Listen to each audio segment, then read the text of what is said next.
Movie की शुरुआत एक बंदे से होती है जो सिगरेट पी रहा होता है और उसे पटाखों की दुकान के पास फेंक देता है। वहीं दूसरी तरफ एक नाटक चल रहा होता है जिसमें सच्चाई की बुराई पर जीत की बात हो रही होती है। इसी बीच मेले के हंगामे में एक बाप अपने बेटे को समझा रहा होता है कि ईमानदारी से जीना चाहिए और दुनिया में अगर बुराई है तो अच्छाई भी है। तभी हम देखते हैं कि सिगरेट से पटाखों की दुकान में आग लग जाती है और वो आग चारों तरफ फैलने लगती है। जो लोग नाटक में एक्ट कर रहे होते हैं वो लोग आग में फंस जाते हैं, लेकिन नाटक का सुपर हीरो बिना अपनी परवाह किए सबकी मदद कर रहा होता है और दूर खड़ा एक बच्चा उसे देख रहा होता है। फिर मूवी का लोगो आता है और हम प्रेजेंट टाइम में पहुंच जाते हैं। टीवी पर दो लोग बता रहे होते हैं कि आज एक अनोखी घटना होने वाली है जब मंगल, शनि और जुपिटर एक मैग्नेटिक फील्ड में होंगे और इससे बिजली गिरने का मौका 7000 साल में एक बार होता है और वो दिन आज है। उसी वक्त हम एक बंदे को देखते हैं जिसका नाम शुभू है, जो गरीब है और चाय की दुकान पर काम करता है। उसी दुकान पर एक पुलिस वाला बैठा है जो अपनी बेटी पर नजर रखे हुए है क्योंकि एक लड़का जेसन उसे काफी टाइम से छेड़ रहा है और आज ये पुलिस वाला उसे रंगे हाथ पकड़ने का इंतजार कर रहा है। जेसन ने पहले ही पासपोर्ट के लिए अप्लाई कर दिया है और वो जल्दी से अमेरिका जाना चाहता है, ढेर सारे पैसे कमाना चाहता है और फिर लौटकर पुलिस वाले की बेटी बिंसी से शादी करना चाहता है। हर फ्राइडे की शाम 5 बजे वो बिंसी से मिलने आता है क्योंकि उस वक्त बिंसी को उसकी बस पकड़नी होती है। जब वो वहाँ पहुँचता है तो पुलिस वाला सबसे पहले उसे जोर से थप्पड़ मारता है और कहता है कि अगर उसने यहाँ पर फिर से आने की हिम्मत की तो उसके साथ अच्छा नहीं होगा। वो कहता है कि उसकी बेटी की शादी कहीं और पक्की हो गई है, इसलिए अब वो यहाँ आना बंद करे। इसी बीच शुभू के घर का सीन दिखाया जाता है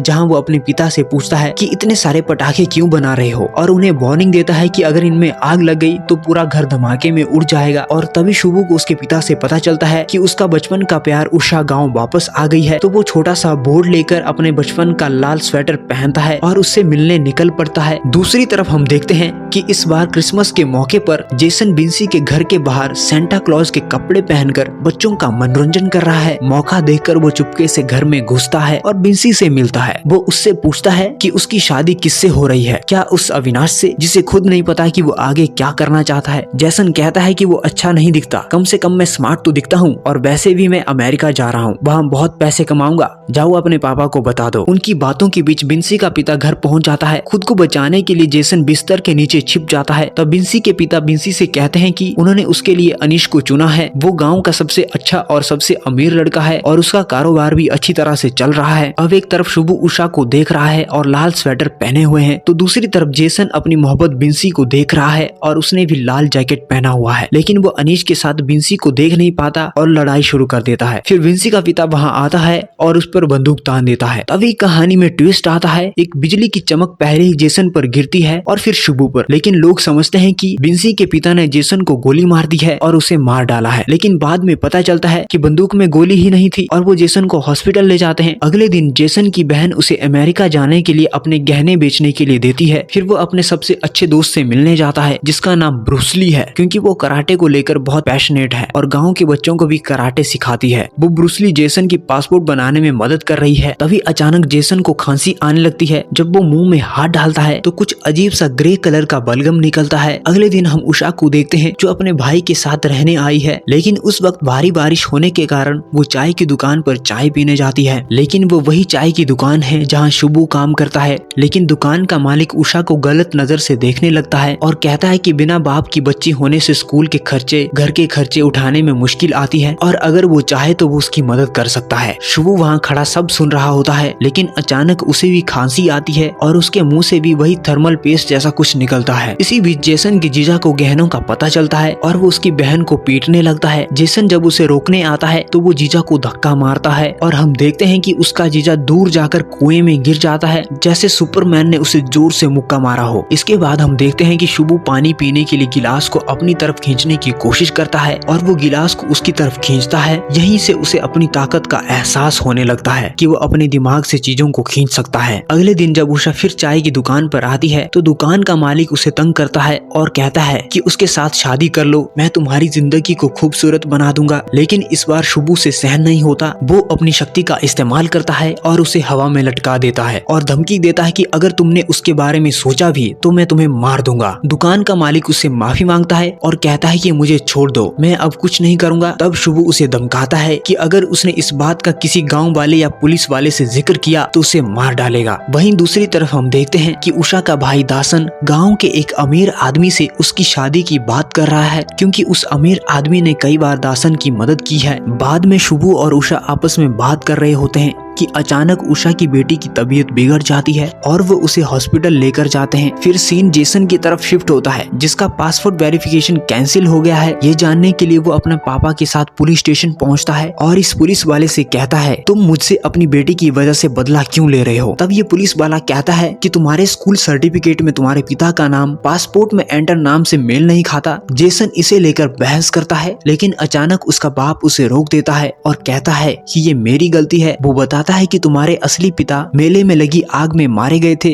लेकिन मरने से पहले उन्होंने कई लोगों की मदद की और मुझसे तुम्हारा ख्याल रखने को कहा। तब से मैंने तुम्हारा ख्याल रखा और तुम्हें कभी सच नहीं बताया, ताकि तुम्हें बुरा ना लगे और तुम मुझे पिता कहना बंद ना करो। शुभू गांव के बैंक में ताला तोड़कर सारा पैसा और गहने चुरा लेता है और हॉस्पिटल में पहुंचता है, जहां वो बिल भरने के लिए जाता है। तभी रिसेप्शनिस्ट कहती है कि बिल तो पहले ही दासन ने चुका दिया है। हमें पता चलता है कि उषा की बेटी के इलाज के लिए दासन को जो पैसे मिले थे वो जेसन के पैसे थे, जो उसने अपनी बहन के गहने बेचकर जमा किए थे और पासपोर्ट के लिए बचा रखे थे। दूसरी तरफ जेसन अपने पिता की इंसल्ट का बदला उस पुलिस वाले और दूसरे पुलिस वालों से लेना चाहता है। फिर जोसमन उसकी मदद करते हुए कहता है कि सुपर हीरो हमेशा कॉस्ट्यूम पहनकर लड़ते हैं, तो तुम ऐसा क्यों नहीं करते। उसी शाम जेसन कॉस्ट्यूम पहनकर पुलिस वालों की धुनाई कर देता है और आते जाते वहाँ मिन्नल मुरली लिखकर छोड़ देता है। अगले दिन पुलिस वालों को शक होता है कि चोरी और पुलिस पर हमला एक ही आदमी ने किया है, जबकि शुभू और जेसन एक दूसरे के प्रेजेंस के बारे में जानते हैं। इसी बीच जेसन को चोरी हुए पैसों का पता चलता है और वो दासन को पूरे गांव के सामने दोषी ठहराता है। रात को शुभू दासन की मदद करने के लिए आता है और उससे उषा के साथ अपनी शादी की बात करता है, लेकिन दासन उसकी इंसल्ट करता है। गुस्से में शुभू दासन को चोट पहुंचाने लगता है और मास्क पहनकर और उस दुकान और दासन को जला देता है। सुबह गाँव वाले जेसन पर दासन से बदला लेने का शक करते हैं, क्योंकि जेसन ने दासन को पैसे चोरी करने के बाद धमकी दी थी। तभी जेसन अपनी बेगुनाही के लिए पुलिस वालों को सीसीटीवी फुटेज दिखाने वाला ही था कि तभी शुभू मास्क पहनकर आता है और फुटेज लेकर भाग जाता है। जेसन मिन्नल मुरली बनकर उसका पीछा करता है और उनकी ये काफी देर की रनिंग चलती है। तब तक शुभू नहीं जानता था कि उसका पीछा करने वाला जेसन है और न ही जेसन को पता है कि वो शुभू है। बस में दोनों के बीच लड़ाई होती है और जब जेसन बस को कंट्रोल करने में बिजी होता है तो शुभू भाग जाता है। अगले दिन शुभू हॉस्पिटल में अपने इलाज के लिए जाता है। वहाँ उसे पता चलता है कि एक आदमी को बिजली लगी थी और जब उसका टेम्परेचर मापा गया तो मशीन खराब हो गई। ऐसा लगा जैसे उसके शरीर के अंदर हाई वोल्टेज का करंट बह रहा हो। जब शुभू हॉस्पिटल के रिकॉर्ड चेक करता है तो उसे पता चलता है कि दूसरा आदमी जेसन है। इसी दौरान जेसन ने शुभू का पीछा करते हुए उसकी कॉलर पकड़ी थी। कॉलर पर जेसन के नाम की छाप थी, जो उसकी दुकान पर सिलाई गई थी। जब वो दुकान के रिकॉर्ड चेक करता है तो उसे पता चलता है कि इसे शुभू ने खरीदा था। अब दोनों एक दूसरे को पहचान जाते हैं। फिर शुभू और जेसन अकेले मिलते हैं और शुभू बताता है कि जेसन को भी उस रेयर घटना के कारण शक्तियां मिली हुई है। जेसन शुभू को कहता है कि तुमने बैंक से पैसे चुराए, जिसकी वजह से पुलिस जेसन को ढूंढ रही है और तुमने दासन को भी मार डाला, तुम बहुत बुरे हो। तब शुभू कहता है कि मैं केवल उषा से प्यार करता हूँ, एक बार मैं उषा से शादी कर लूँ मैं गाँव छोड़ दूंगा। मैं ना तुम्हारे लिए कोई प्रॉब्लम बनूंगा और ना ही गाँव में वापस आऊंगा। तभी दूर से पुलिस और कुछ गाँव वाले मिन्नल मुरली को पकड़ने के लिए उनकी तरफ आते हैं। फिर शुभू उस दुकान के मालिक को पुलिस के साथ देकर जेसन से जाने के लिए कहता है और बोलता है कि इस बार पुलिस मेरे लिए आई है। वहाँ शुभू अपनी पावर्स का यूज करता है और पुलिस और गांव वालों को हरा देता है, जबकि एक ग्रुप शुभू से लड़ रहा है। दूसरी तरफ पुलिस का दूसरा ग्रुप, जिसमें जेसन का जीजा भी शामिल है, उसे असली मिन्नल मुरली मानकर गिरफ्तार कर लेता है। रात में सभी गांव वाले शुभू को मारने का फैसला करते हैं और उसके बाहर आग की मशाले लेकर इकट्ठा होते हैं। लेकिन जब वो अपने घर पहुंचता है और अपनी जान बचाने के बाद उसे उषा और उसकी बेटी उसके घर में मिलते हैं। यही वो पहली बार है जब शुभू को उसका प्यार उषा मिलती है और उसका बचपन का प्यार पूरा होता है। लेकिन वो उनसे कहता है कि तुम दोनों घर में ही रहो, क्योंकि गांव वाले बाहर उसे मारने आए हैं। वो अकेले ही उनसे लड़ने के लिए बाहर आता है। गांव वाले उस पर आग फेंकते हैं, लेकिन शुभू अपनी शक्तियों का यूज कर उन्हें हवा में उड़ा देता है। लेकिन एक मशाल घर के अंदर पहुंच जाती है और शुभू के पिता द्वारा बनाए गए पटाखों में आग लग जाती है और घर में बड़ा धमाका हो जाता है, जिसमें उषा और उसकी बेटी की जान चली जाती है। शुभू उन्हें बचाने के लिए घर की ओर भागता है, लेकिन फिर से एक और धमाका होता है और सब कुछ खत्म हो जाता है। गाँव वाले सोचते हैं कि शुभू मर गया, इसलिए वहाँ से चले जाते हैं। लेकिन अगले सीन में हम जैसी ऑडियंस उसे गुस्से में जिंदा देख सकते हैं। शुभू गुस्से में जल रहा होता है क्योंकि सारी जिंदगी जिसका उसने इंतजार किया था वो उसे मिलने के बाद गाँव वालों की गलतफहमी और उनकी कोशिशों के कारण खत्म हो गया। उसने फैसला कर लिया कि वो अब पूरे गाँव को जलाकर राख कर देगा। इसके बाद हम एक सीन देखते हैं जिसमें मेला दिखाया जाता है, जहाँ शुभू डरावने स्केयर क्रो के सूट में होता है और उसने पूरे गाँव के लोगों को बंधक बना लिया है। वो जगह जगह पटाखे और बम लगा देता है ताकि पूरे मेले में एक्सप्लोजन हो सके। जब भी कुछ पुलिस वाले उसे रोकने की कोशिश करते हैं, शुभू उन्हें उड़ा देता है और उन्हें अपनी शक्तियों से दूर फेंक देता है। इस खतरनाक सिचुएशन में इस पुलिस वाले को याद आता है कि गांव में एक दूसरा सुपर हीरो भी है जो शायद शुभू को रोक सकता है। वो सीधे जेसन के पास जाता है और उससे कहता है कि सिर्फ तुम ही हमें बचा सकते हो, तुम हमारी आखिरी उम्मीद हो। इसके बाद एक फ्लैशबैक सीन आता है जिसमें हम देखते हैं कि जेसन के पिता एक नाटक में एक सुपर हीरो का किरदार निभा रहे थे और उस किरदार का नाम मिन्नल मुरली था। मिन्नल मुरली का किरदार हमेशा लोगों की भलाई और ईमानदारी के लिए खड़ा रहता था। अब जब गांव वाले मुश्किल में हैं, तो जेसन उस किरदार को अपनी जिंदगी में फिर से जिंदा करने का फैसला लेता है और मिन्नल मुरली बनकर वापस आता है। इसके बाद फिल्म का सबसे शानदार और बड़े पैमाने पर बीएफएक्स और ग्राफिक्स से भरा फाइट सीन दिखाया जाता है, जहां जेसन और शुभू अपनी पावर्स का यूज करते हुए एक दूसरे से मुकाबला करते हैं। जेसन अपनी सुपर ह्यूमन पावर्स का यूज करता है और शुभू अपनी मैटर मैनिपुलेशन की शक्ति का इस्तेमाल कर उसे रोकने की कोशिश करता है। शुभू एक भाला जेसन की तरफ फेंकता है। शुरू में तो ऐसा लगता है कि जेसन हारने वाला है, लेकिन फिर उसे याद आता है कि जिस रेयर इंसिडेंट के कारण उसे शक्तियां मिली हैं, उसी इंसिडेंट ने शुभू को भी शक्तियां दी हैं। इसका मतलब ये हुआ कि जो शक्तियां शुभू के पास हैं वो जेसन भी हासिल कर सकता है। इसके बाद जेसन अपनी सुपर ह्यूमन स्ट्रेंथ और टेलीपैथी का इस्तेमाल करता है और शुभू को आखिरी बार से हरा देता है। शुभू की मौत हो जाती है और गाँव से एक बहुत बड़ी प्रॉब्लम दूर हो जाती है। और कुछ दिनों बाद हम देखते हैं कि जेसन जो अमेरिका जाने का सपना देख रहा था, अब उस प्लान को छोड़ देता है। अब वो अपने गाँव की रक्षा करने के लिए तैयार है और मिन्नल मुरली बनकर लोगों को बचाएगा और हम जैसे फैंस को एक और सुपर हीरो मूवी देखने को मिलेगी। और इस तरह ये खूबसूरत कहानी यहीं पर खत्म हो जाती है। तो अगर तुम एक सुपर हीरो फैन हो और सुपर हीरो मूवीज देखना अच्छा लगता है तो इस वीडियो को जरूर लाइक करना और वीडियो को अपने दोस्तों के साथ शेयर करना और चैनल को सब्सक्राइब करना भी मत भूलना। तब तक के लिए मिलते हैं एक नई सुपर हीरो मूवी के साथ। Bye bye.